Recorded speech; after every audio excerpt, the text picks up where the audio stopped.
your succession planning to training, so you understand what is going on in your business, what's happening, who's performing well, who's underperforming, who can be the next manager, the next leader in your business, who should be developed, who should be fired.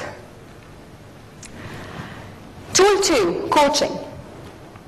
I would like to share with you a personal story. Around 10 years ago, I was an admin person. I graduated from college. I'm from Egypt. I moved countries, relocated to the UAE, and I got an opportunity to move from the admin department to the human resources department.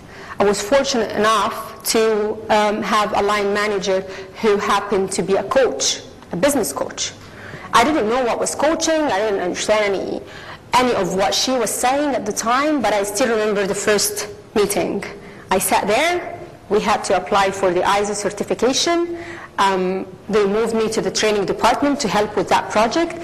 And of course, I went into the meeting with my writing pad and the pen, and I sat there waiting for instructions. You know, the boss will tell me what to do.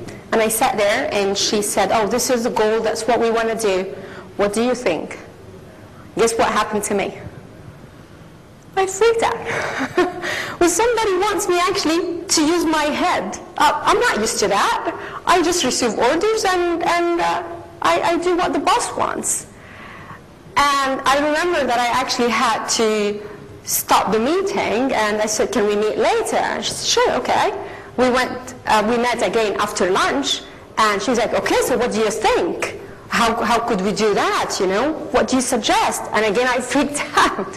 Anyway, it took me a while to understand what is coaching. And coaching is basically about inviting people's opinions and suggestions, involving them, getting them to take ownership of what's happening to the business, of what's happening in their role. I'll just share with you the results because it's a long story, but within 1 year of coaching, I saved, and I wasn't in a sales or marketing position where I can affect the profit of the organization directly. I was in a support function. Training is a support function, but I saved the company 5 million dirhams that year. I was very inspired, motivated, engaged that I came up with suggestions and solutions to business problems that I had no idea I could come up with. Or I didn't even know what was going on just a few months before. So I'm a big believer in coaching. To coach your employees or your children, your teenagers, do you have to understand or be an expert in that field on the coaching subject? No, you don't. There's a lot to learn about coaching. Due to the time limitation, I'll try to cover as much as possible, but there's a lot on the web. There's a lot on our website. It's a great tool to change your business dramatically in a very short span of time. When we look at coaching, most people think of what? Sports coaching, yeah? Who likes football here? Yeah? Okay. I'm not going to ask what clubs do you support because we don't want any fights in the room. But what a coach does, what does a coach do? What does a coach do? Instruct? Get the best out of the players? Does he get in there in the field and play soccer? No. It's exactly what you do as a coach. You get the best out of the players. And how do you do that? There are a lot of techniques, but it's all about questions.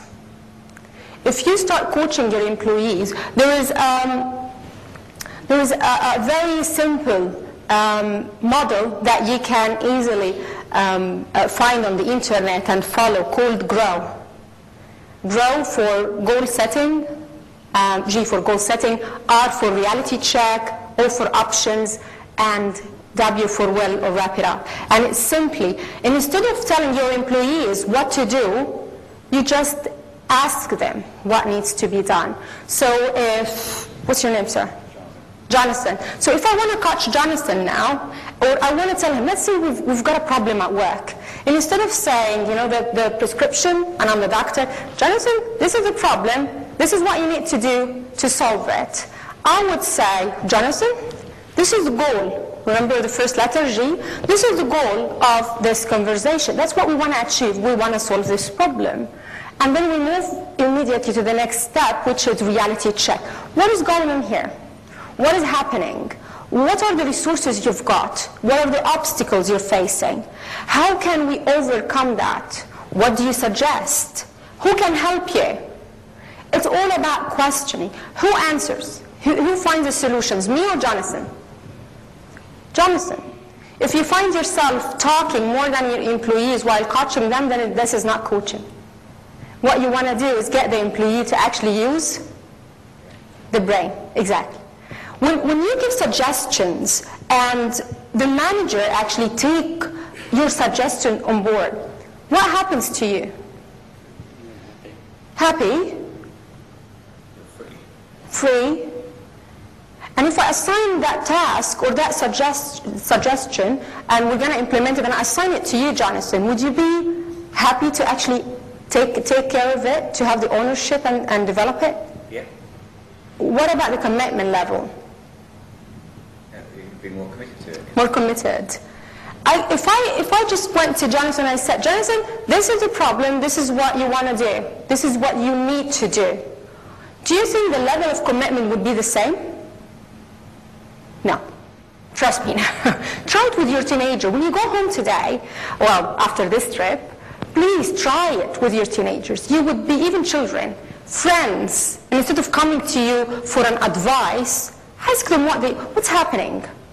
What are the obstacles? What are the main problems? What is the root cause? What do you think the real problem is?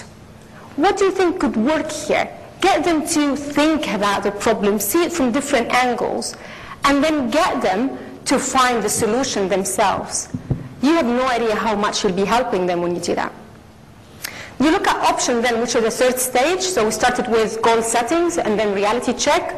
Third stage or third step is options. You look at the options and what is the most relevant option and how it could help your business and your employees develop and grow. And you wrap it up, which is the last stage, with a plan, an action plan.